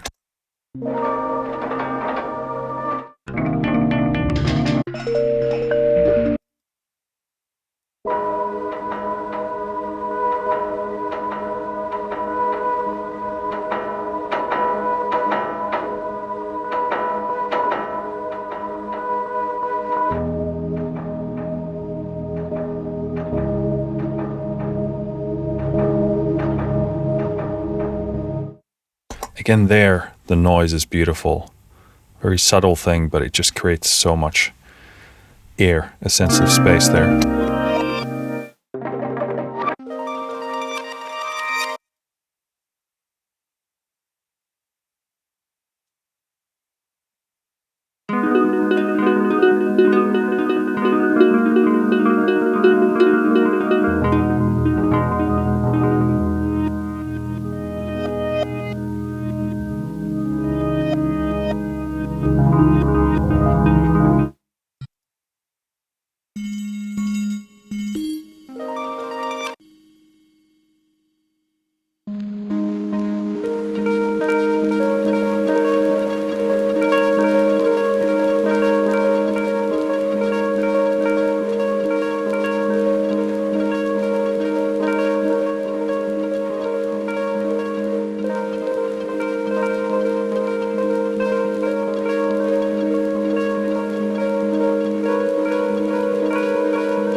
So yeah, these seem to be really cool, like going back and forth between normal and reversed sounds.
Beautiful. A lot of that tape love there.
Absolutely stunning. All those tape tones, all the textures, all the stretching, everything is just absolutely spot on.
How brilliant does that sound?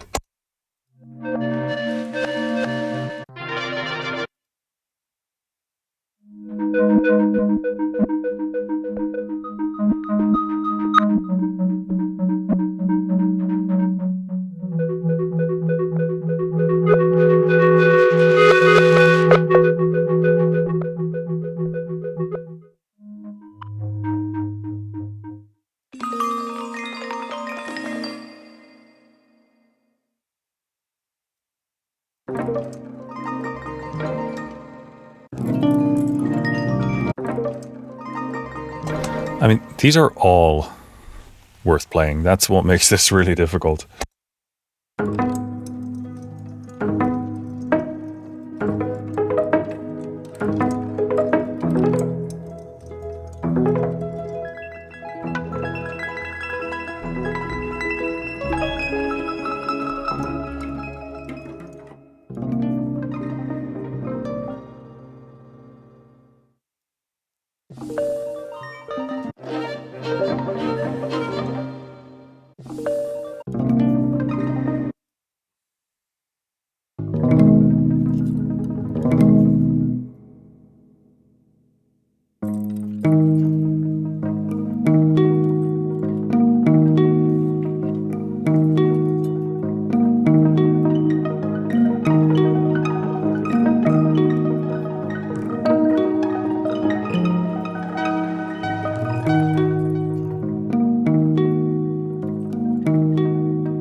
Yeah.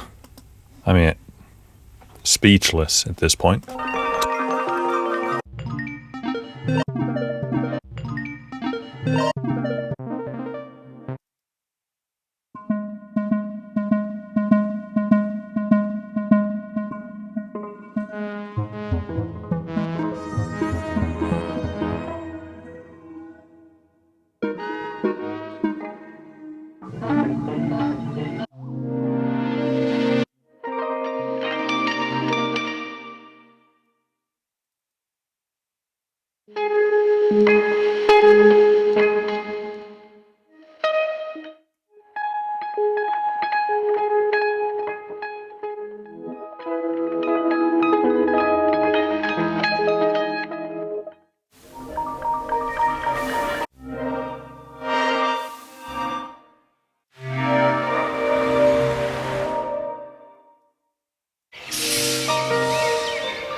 Yeah, I love this kind of stuff. It's really, really inspiring to work with.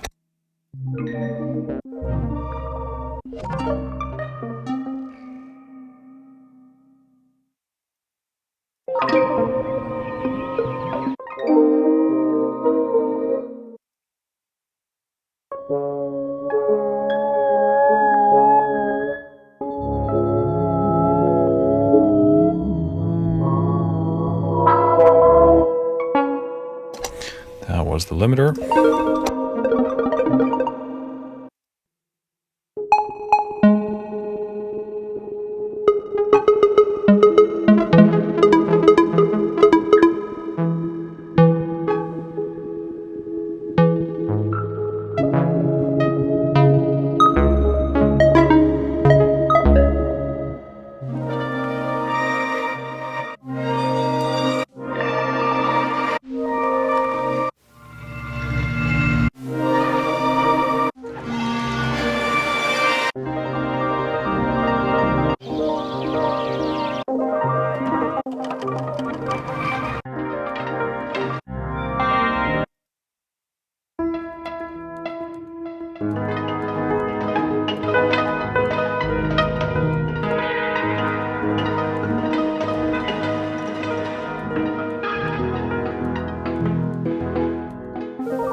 Right, moving into ventures.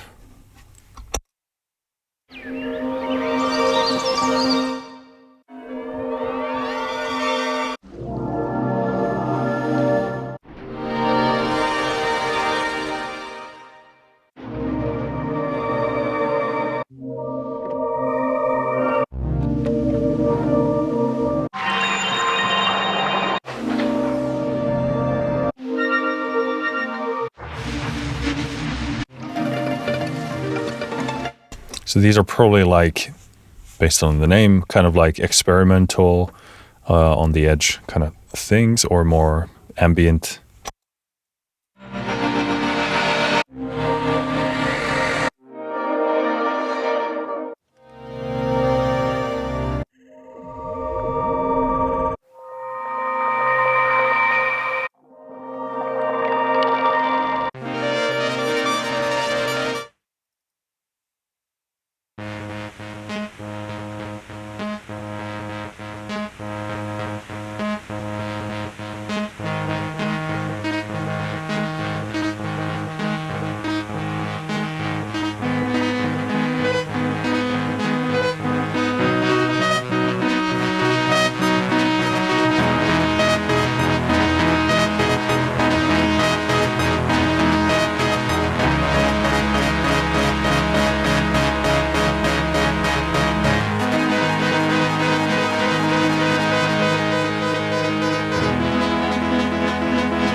Cool. So a lot of like, seems like this would be like an exploratory folder here. A lot of like ambience type of things, kind of wide scope of stuff. Very cool.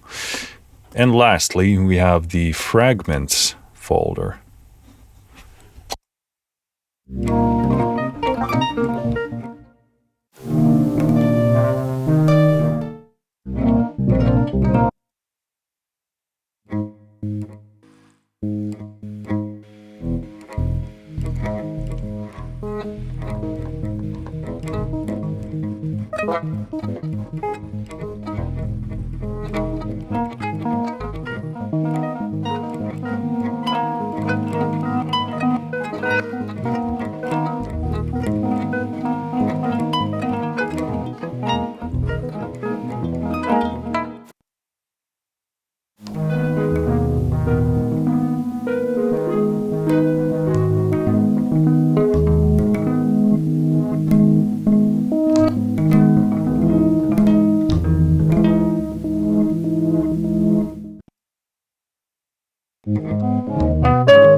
Yeah, you know something's good when you just completely forget that you're filming a video.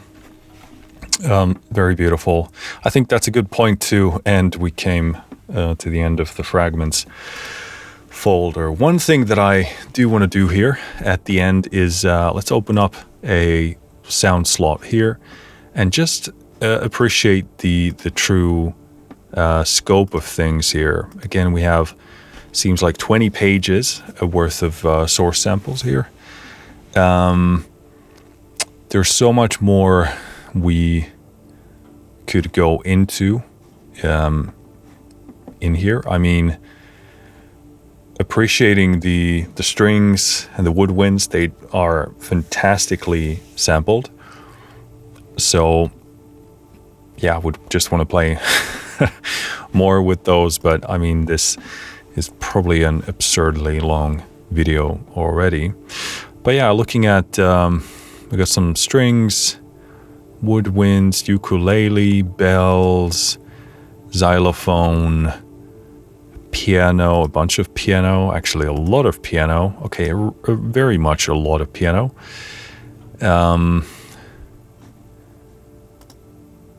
What is this? IMP.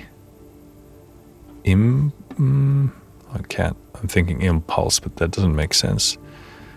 Guitar.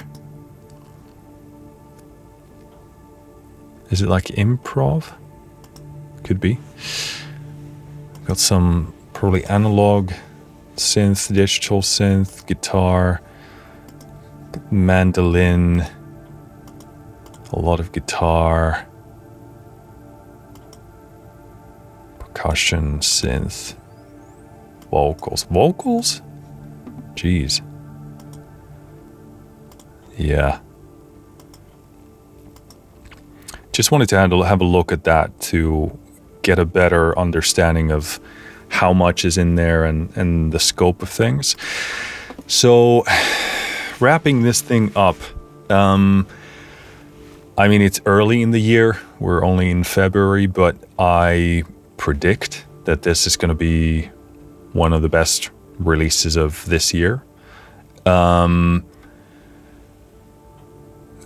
into this video, knowing that this is going to be like a pool of different instruments, a selection of instruments. Like I said in the beginning, I was afraid that that could mean that this thing has like too vague and broad of a scope, because, you know, previously we had the Mark I, which was only an electric piano, and this one, if it has a lot of stuff, the danger is that it can kind of dilute the essence of the library. And these kind of broader undertakings can just be too big of a task and make it sort of incoherent. But no such thing is happening here.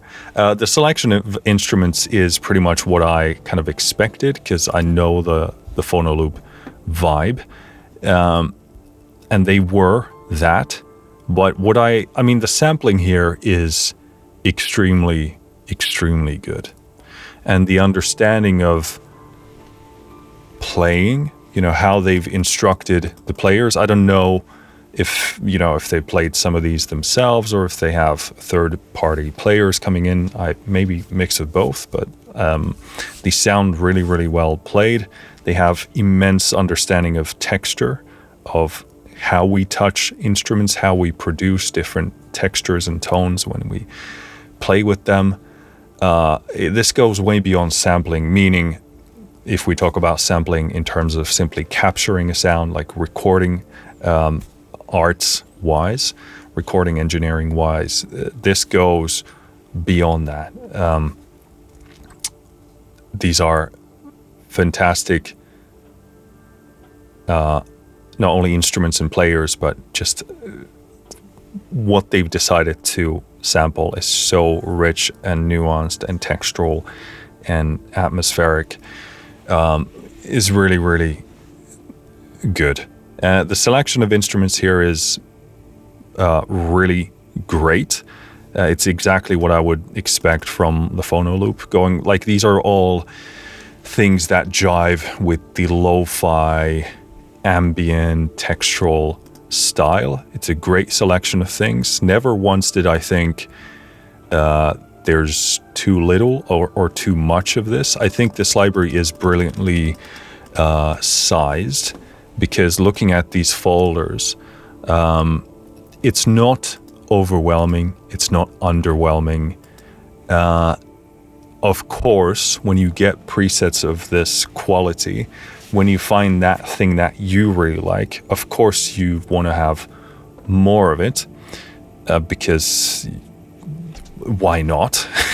Because there's no filler here. Again, there might be a lot of things like, for example, some of the ambiences or the pads might be very similar to one another in the sort of a general bucket sense. It's a very big bucket, but they're texturally, color-wise, tonal-wise, like very different from one another. And once again, I see that as a strength, because that allows me to, first of all, build a track, because you can, go from darker to brighter or whatever you're trying to do, and really dial in the specifics of the texture and the color.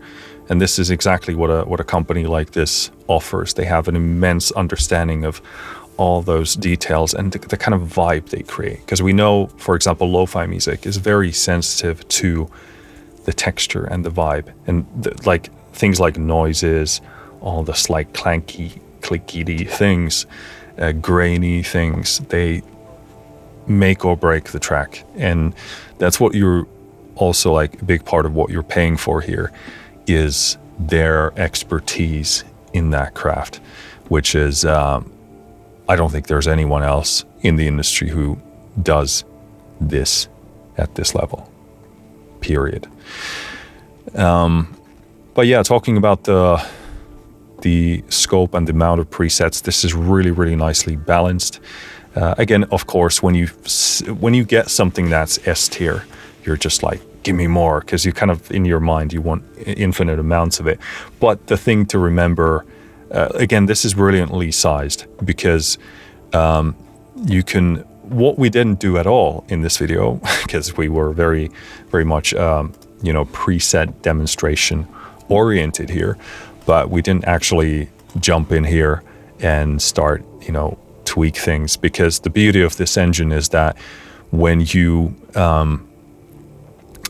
can make very small changes and have very meaningful and drastically different outcomes. I mean, just changing this mode thing here is going to do a lot. Just changing a single sound source in a preset is going to do so much. That's probably one of the simplest things to start with. If you find like a cool pattern, but you don't quite dig the sound, just go in here and change the source sound.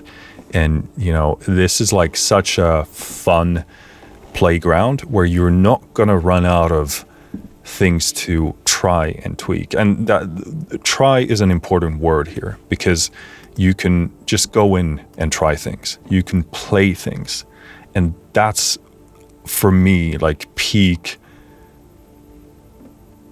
tool design, like musical tools that we use. At its peak, it's truly play.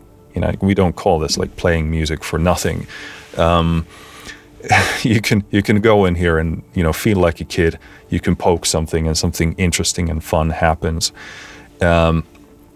And that's really what I think musical tools at their best can do. And this definitely fulfills that. I mean, most of this comes from my experience from the Mark I instrument. But this seems to use the same. I don't know if it's exactly, I would have to reference the Mark I, but, we're in the same ballpark at the very least. Maybe this has some refined aspects to it, but it looks very, very similar. But yeah, that's the beauty of this, because the presets from that perspective for me should be a good selection of different starting points, and I can pick something and do very simple, what's the word that I'm looking for? Because when you pick a sound, you kind of get a bit of inspiration. You get like an inkling, like a vision of something that you want to do, and you can do it here. You can poke with your finger, not literally, don't poke your screen, but do small changes that amount to very meaningful outcomes. So it's not ideal to be drowning in presets either. So this is a very nice, curated, well-sized amount of stuff in here. Also, what was cool is that the Phonoloop seems to be kind of also expanding their tentacles into other musical genres as well. Like the sequences were superbly cool. Again, they call these like dark, and indeed they did sound dark. They were like industrial things. Those were superbly cool. A lot of the, let's see, were they? Yeah, I think just in the core folder. Obviously, one of the notable differences is the orchestral qualities or elements here. So we did have strings and we did have woodwinds in here. It actually makes me think that they could do probably some really cool stuff with brass as well. It's probably immensely difficult to kind of, first of all, write or come up with the things that you want the players to play and then capture it in the right way. Because there is a thing that could work in this sort of a vibe, in this sort of a lo-fi, broken, texturally rich thing.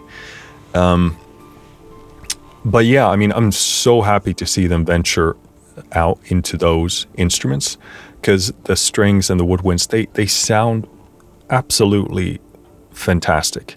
Like there's a part of me, if I knew that going into this video, I would be like, is it gonna be good or not? Because like the other stuff worked really well earlier, but is this gonna work? It works.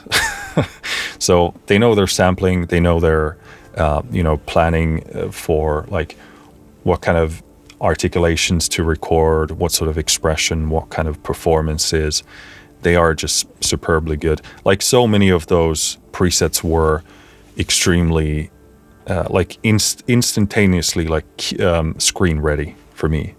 Like I could already hear the soundtrack in my head.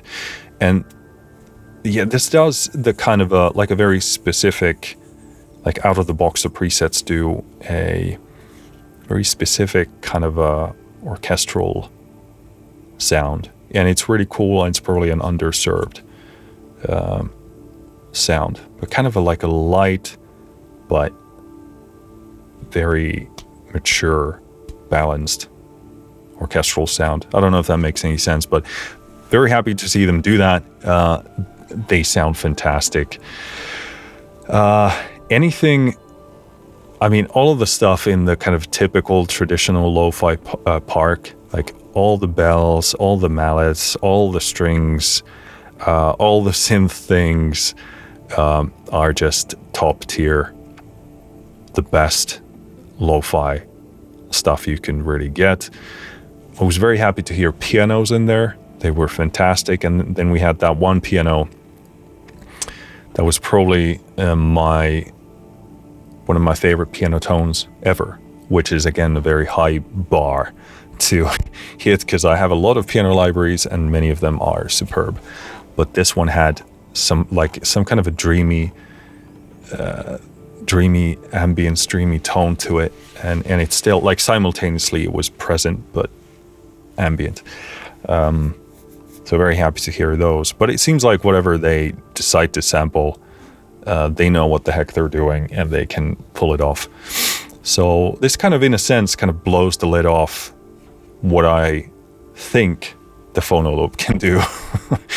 Because it doesn't seem like there's